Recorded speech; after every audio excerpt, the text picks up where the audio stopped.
Hey everyone. Today we're going to be talking about how the policies, procedures, and theology of Jehovah's Witnesses serve to perpetuate a culture of domestic violence. Now, to be clear, domestic violence is a global problem, not one that is unique to Watchtower. And there is research to suggest that the likelihood of domestic abuse increases with religious institutions. But we have to be careful how we talk about this. A key finding in a 2021 study for Brill was it is not religion per se which allows for situations of violence, but rather the patriarchal way in which conservative Christianity is taught in some churches, ultimately functioning as a method of controlling women.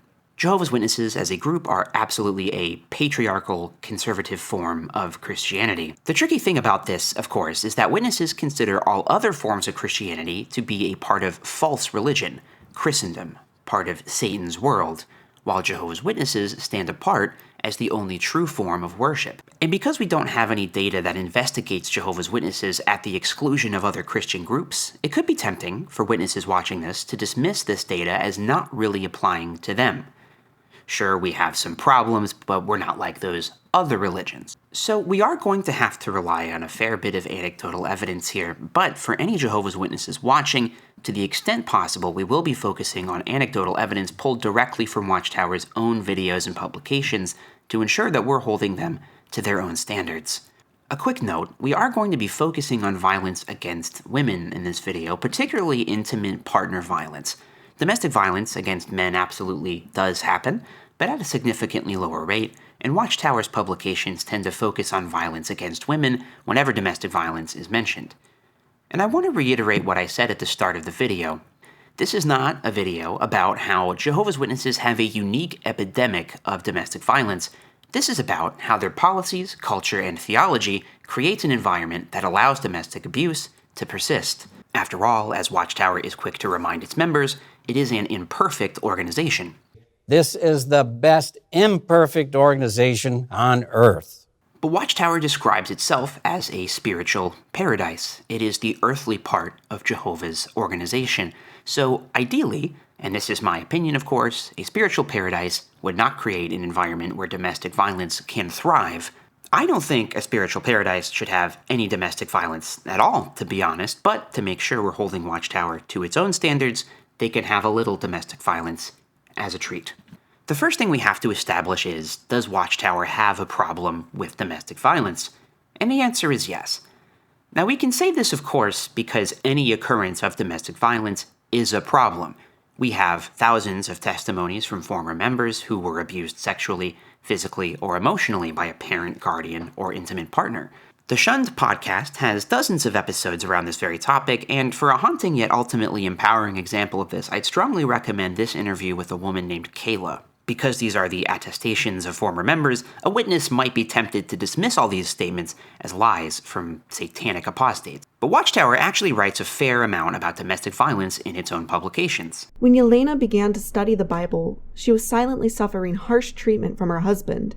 He had been brought up in a violent environment, where the kidnapping of brides and physical abuse were common practices. What I learned from the Bible gave me strength, says Yelena.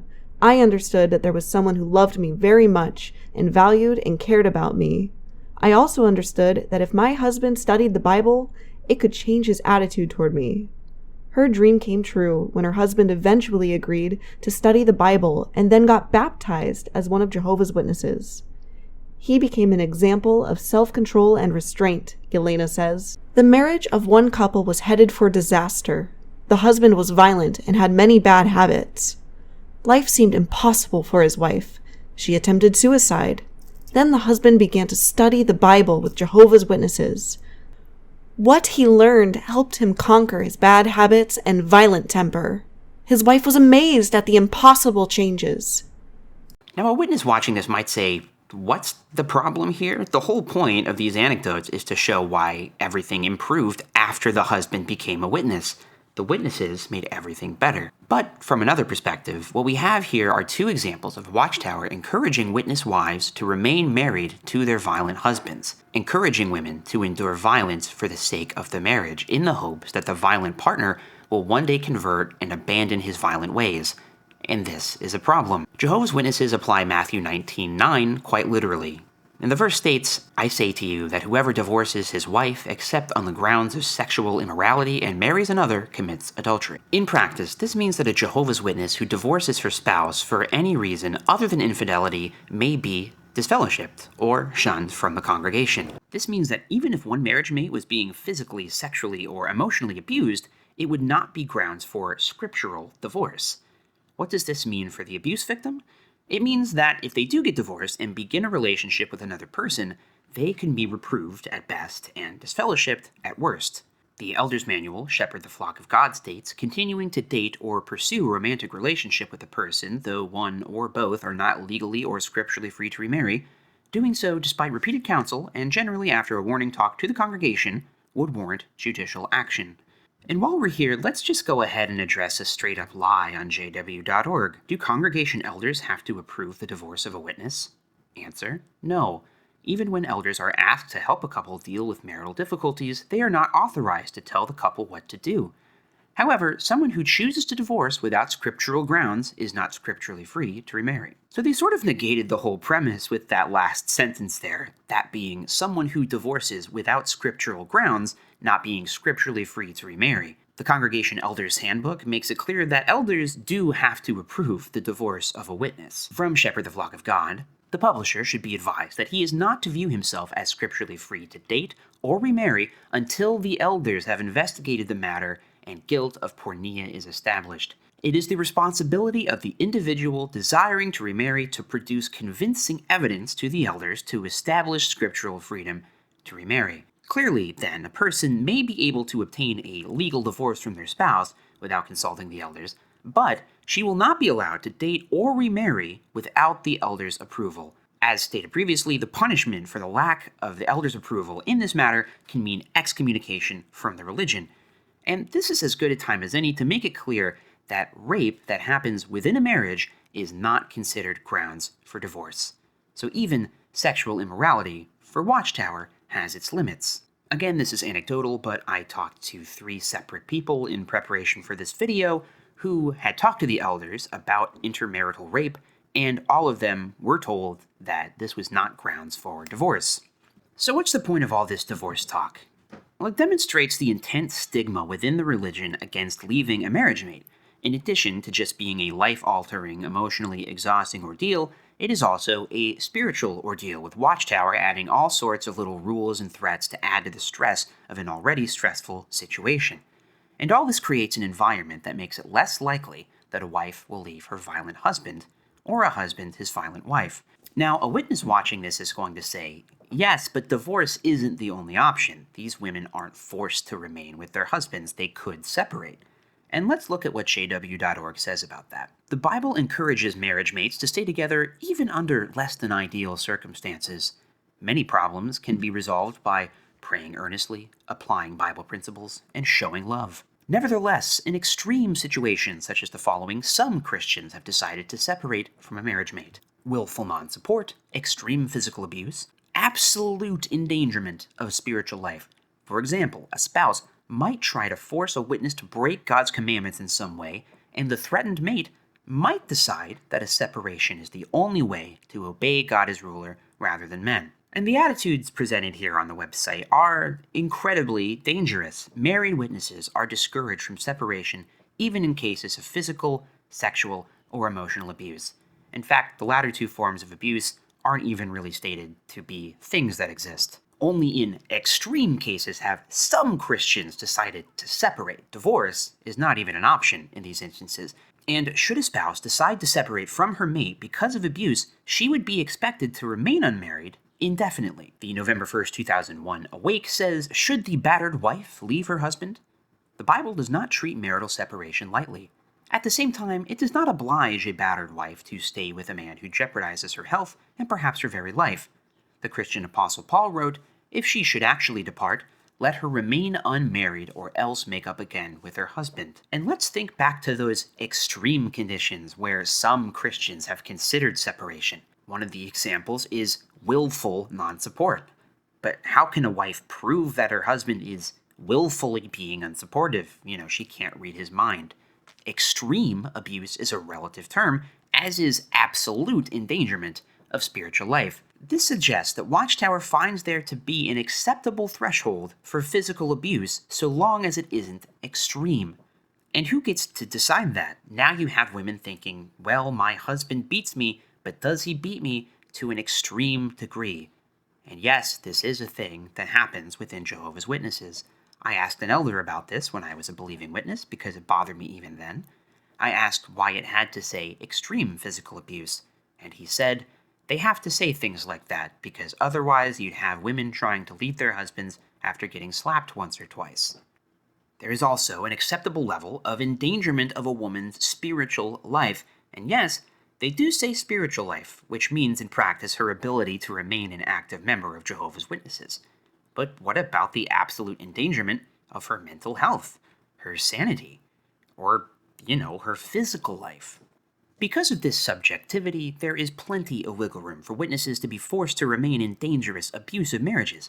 And this is important because if you're married to a witness, your spouse has all the same magazines, books, and videos that you do. They're going to be using these same points against you. That's one thing we haven't talked about. Watchtower has published a few articles on why domestic abuse is wrong, and that's good.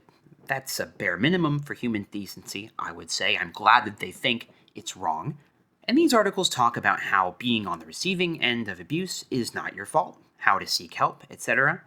And if I'm being nitpicky, I would prefer that calling the police be the first option instead of the third after reading the Bible, and I wish they would have listed the phone numbers for these abuse hotlines that they mention. But that's me being nitpicky. Generally, these articles are fine. The problem is the existence of articles within the same publications that say the exact opposite, and guess which ones abusers are going to use to keep their mates in an abusive relationship. This is the problem with Watchtower ignoring emotional or narcissistic abuse. It allows the opportunity for the abuser to use these same tactics on their victims. And if you wonder why that is, well, I'll let you figure that out on your own. Actually, I'll just tell you, Watchtower uses narcissistic manipulation techniques all the time, and in fact, their publications have historically placed subtle blame on the victims, even encouraging abused spouses to stay in their harmful marriage and wait on Jehovah to handle things. Actually, the spark that can set off the violence may of itself be quite minor. Supper is not ready on time. The wife declares that she wants to take a college course, or she says she doesn't feel like having sexual relations. Her tense and frustrated husband may think such factors are challenging his authority.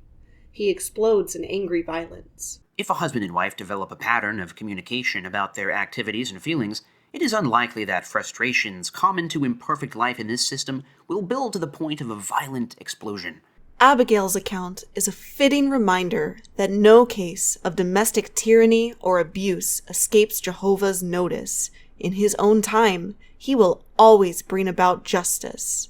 So this is all horrifying.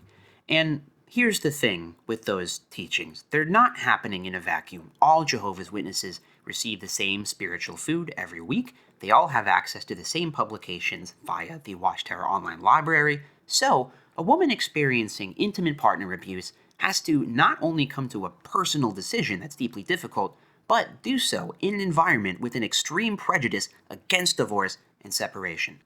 In addition to the subtle reinforcement of victim blaming, Watchtower is strictly patriarchal. We believe in the headship arrangement. Men are the head of women, and of course, witnesses insist that this is not an excuse for men to be abusive. That's not how the real doctrine of headship is meant to be understood. To which I'd say, duh. No church thinks that headship gives men the permission to beat their wives or parents to beat their children, and even if they did think that, they certainly wouldn't say so outright on the record. But in any case, it's not so much the doctrine itself as it is the culture that it creates. As UK lecturer Dr. Johanna Harris Tyler argues, while male headship may not necessarily trip the switch of abuse, it can provide the wiring. And a study published in The Lancet found that the greatest predictor of partner violence was environments that support male control, especially norms related to male authority over female behavior. That is the big systemic issue at the heart of the problem here, norms of male authority and control. For Jehovah's Witnesses, headship isn't something that just affects witness marriages or parental relationships. It permeates every aspect of how the organization is structured. And the organization creates a system which may make women not only more likely to stay in an abusive relationship, but less likely to come forward about the abuse they're experiencing. Dr. Johanna Harris Tyler also went on to say in churches where women are not allowed to speak or preach, they may also worry that they will not be believed. And while witness women are able to preach in the door-to-door ministry, and they are not literally silenced in the congregation, they are socially definitively less than men. They are not allowed to take the lead in the congregation. Their voice literally is less important than those of men. They will always have to explain the violence of their male partners to a tribunal of male elders. Erica Haymans, assistant minister at the Anglican St. Barnabas Broadway in Sydney, wrote recently that in male-led churches, women have as much room to speak as the male leaders allow. That's a profoundly vulnerable position to be in, and one which I suspect some male ministers are not always able to empathize with. If a woman suffering abuse wasn't completely confident that she would be believed, the particular nature of the abuse would be understood, and that she would be supported by her church leaders, she would most likely continue to suffer alone. Lastly, we have to talk about education. That same study I mentioned earlier in The Lancet corroborated other academic studies which showed a correlation between intimate partner violence and education. That being, the less educated someone is, the more susceptible they appear to be to abuse. And this isn't because abuse victims are somehow stupid or less intelligent. That is obviously not part of it. But what might education provide? Maybe a deeper understanding of psychology, of patriarchal structures, of consent, a more liberal and less stringent view of marriage in the Bible in general. Watchtower, meanwhile, is staunchly against higher education in most of its forms. Even when they concede that some higher education may be necessary, they insist that the best education a person can possibly receive is from, you guessed it, Jehovah's Witnesses. I have long said, the better the university, the greater the danger. Think of all the opportunities there are now to enjoy divine education, congregation meetings, family worship, assemblies and conventions, the jw.org website, and the station you're watching right now. But in addition to all of that, the curriculum for the Pioneer Service School has been revised and is getting superb reviews by those attending. And think about this. We will not need doctors or lawyers after Armageddon, but we will need carpenters and plumbers and similar construction trades. And what are witnesses going to learn as part of the greatest education program on the planet? That patriarchal systems are good and God-ordained, that women are subject to men, that violence against women in the Bible wasn't so bad and often a God-ordained part of the Mosaic Law, that victims of abuse should stay with their partners to whatever extent possible, that marriage itself is God-ordained and that leaving that marriage makes God sad. Oh, and you'll also learn about the risk of being disfellowshipped if you leave your husband for the wrong reason. I want to reiterate something we briefly covered earlier in the video. In the rare, extreme instance where a woman is allowed to leave her abusive spouse, she may be expected to remain single indefinitely, since the only grounds for divorce within the religion is infidelity. So, if the abusive husband doesn't sleep with anyone else after the separation, the wife is not scripturally free to remarry. One of the ways abusers emotionally manipulate their victims is by insinuating that no one else will ever love them. Watchtower makes this threat seem true. A wife leaving her husband will be well aware that she may not be allowed to find romantic love again until the paradise comes anyway, and Watchtower has suggested in the past that marriage may not even exist in the New World. Watchtower's culture creates a system where domestic violence can thrive because their language and tactics often mirror those of domestic abusers. One last offense that Watchtower employs subtly is the no true Scotsman fallacy. That being, men who abuse their wives, or vice versa, are not real Jehovah's Witnesses. Therefore, abuse doesn't really happen within the religion because a true Christian would never do that to begin with. This is especially clear when they talk about child abuse. In a recent article, they suggest that these are not true Christians, but rather those who claim to be Christians who have snuck into the congregation. And this makes it really tough to talk about domestic abuse within the organization. because they can always say, well, he wasn't a real Jehovah's Witness anyway. And it's telling that whenever violence within a marriage is discussed in the publications or in videos, it's always from the perspective of a before and after. Before I converted, or before my worldly husband converted, he was a violent man. He was prone to bursts of anger and would abuse me. But now that he converted, he is a model of patience and passive, non-punching me in the faceness. The insinuation is always that if you are doing everything correctly, your marriage should be good and successful and free from conflict. The implication is always that if you are following what the Bible says and what the society says, that you will have a happy marriage, you will have a happy family life. So, anything that's happening wrong in your marriage is probably, in some way, your fault. All of this makes it incredibly difficult to even talk about domestic violence within the religion because, according to Watchtower, it basically doesn't exist. Thanks for watching, everyone. If you find this sort of thing useful, consider supporting me on Patreon. It takes time to read through studies and books and do proper research, not to mention scripting and recording and editing the videos. So, thank you to my patrons for making this sort of thing possible.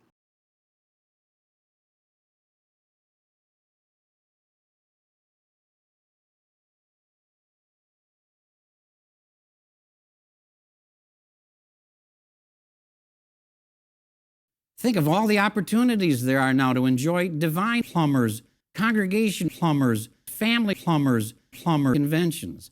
The JW.org plumbers and this plumber you're watching right now.